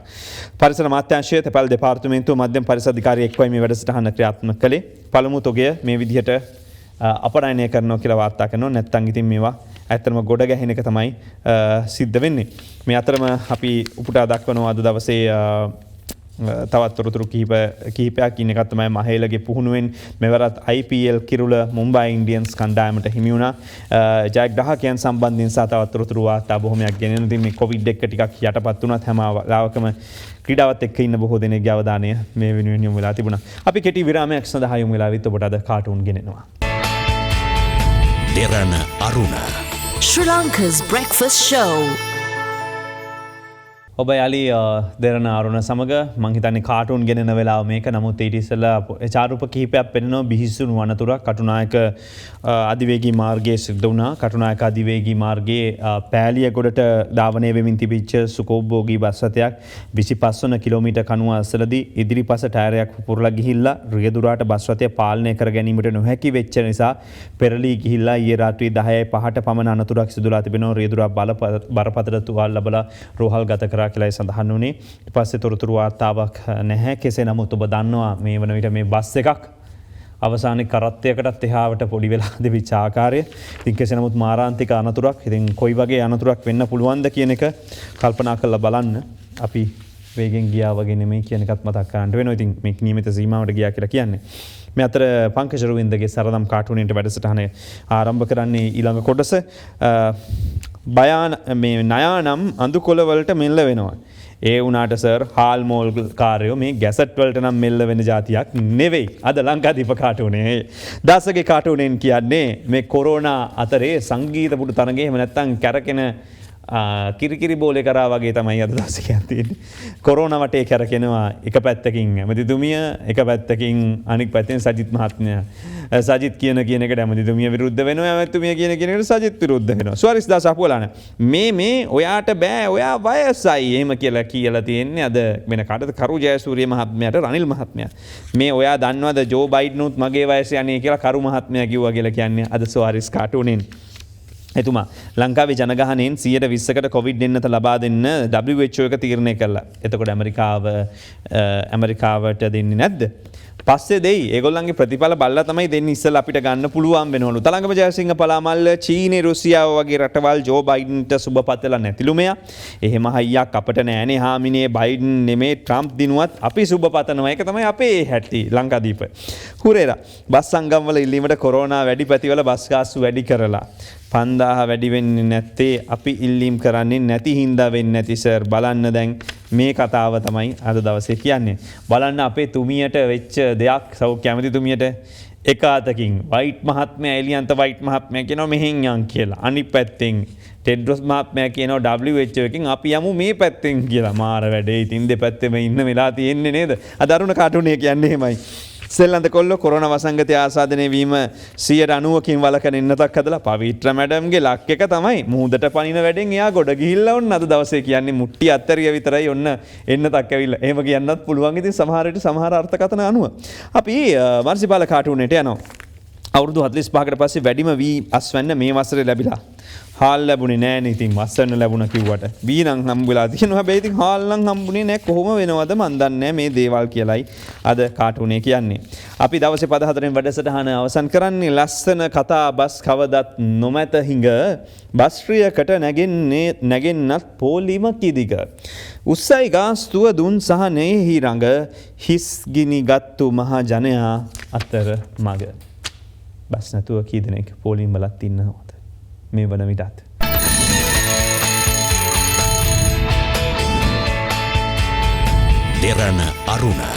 Sri Lanka's breakfast show.